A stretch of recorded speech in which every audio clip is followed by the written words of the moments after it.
मित्रों, उम्मीद करता हूँ आप सभी लोग ठीक ही होंगे। आज का वीडियो है हमारा कार्तिक पूर्णिमा के बारे में। तो स्वागत है मेरे चैनल भक्ति सागर 26 में। कार्तिक पूर्णिमा को हिंदू धर्म में सबसे पवित्र महीना माना जाता है। यूँ तो पूर्णिमा प्रत्येक मास का शुक्ल पक्ष का हर महीने में आता है, लेकिन कार्तिक मास की पूर्णिमा का बहुत ही महत्व माना गया है। इस दिन को हिंदू धर्म में गंगा स्नान की परंपरा है। गंगा स्नान करने का पश्चात सूर्य देव को अर्घ्य अवश्य देना चाहिए। मानते हैं कि ऐसा करने से मनुष्य को अपने किए गए पाप से मुक्ति प्राप्त होती है। कार्तिक पूर्णिमा के दिन स्नान इत्यादि करके गरीबों को कुछ न कुछ दान करना चाहिए। ऐसा करने से उसका 1000 गुण फल प्राप्त होता है। इस दिन बहुत सारे लोग व्रत भी करते हैं। व्रत का संकल्प लिया जाता है और फलाहार किया जाता है। इस दिन भगवान विष्णु और माँ लक्ष्मी की पूजा की जाती है। कई जगहों पर भगवान श्री कृष्ण के विग्रह की पूजा की जाती है।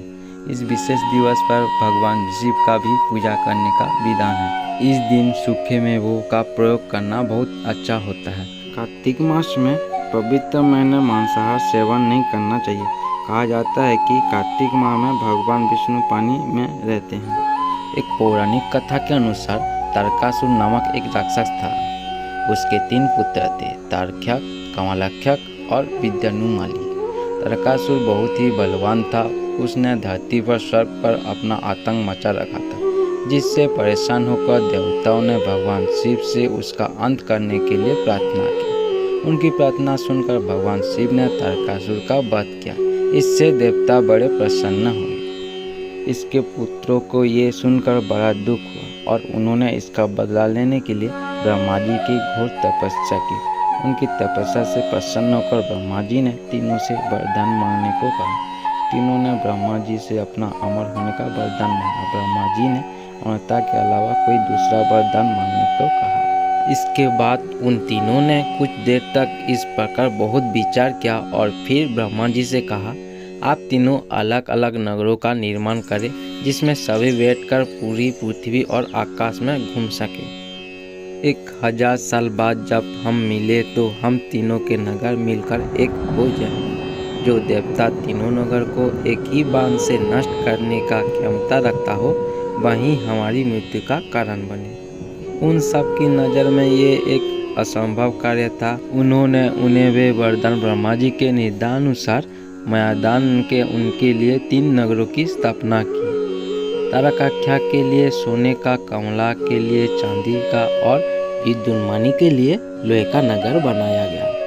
तीनों ने मिलकर तीनों लोकों पर अपना अधिकार जमा लिया। इंद्र देवता इन तीनों राक्षसों से बहुत भयभीत हुए और भगवान शंकर की शरण में गए। इंद्र की बात सुनकर भगवान शिव ने इन दानवों का नाश करने के लिए एक दिव्य रथ का निर्माण किया। इस दिव्य रथ की हर एक चीज देवताओं से बनवाई गई थी। चंद्रमा और सूर्य से पहिए, इंद्र, वरुण, यम और कुबेर रथ के चारों घोड़े बने। हिमालय धनुष बने और शेषनाग के प्रत्यंचा बने। भगवान शिव खुद बाण बने और बाण की नोकें अग्निदेव स्वयं बने। इस दिव्य रथ पर भगवान शिव स्वयं सवार हुए। देवताओं से बने इस रथ और तीनों भाइयों के बीच भयंकर युद्ध हुआ। युद्ध करते समय प्रभु लीला से एक ऐसा समय आया जब तीनों रथ एक साथ सीधे में आ गए। जैसे ही ये तीनों रथ एक सीधे में आए, उसी समय भगवान शिव ने अपने बाण छोड़े और तीनों का नाश कर दिया। इसी वध के बाद भगवान शिव को त्रिपुरारी कहा जाने लगा था। मेरे वीडियो के माध्यम से ये जानकारी आपको अच्छी लगी तो मेरे चैनल को सब्सक्राइब करके बेल आइकन को प्रेस करके ऑल नोटिफिकेशन को ऑन कर दीजिए, जिससे मेरे आने वाली हर वीडियो आप लोगों को मिल सके। जय श्री कृष्ण।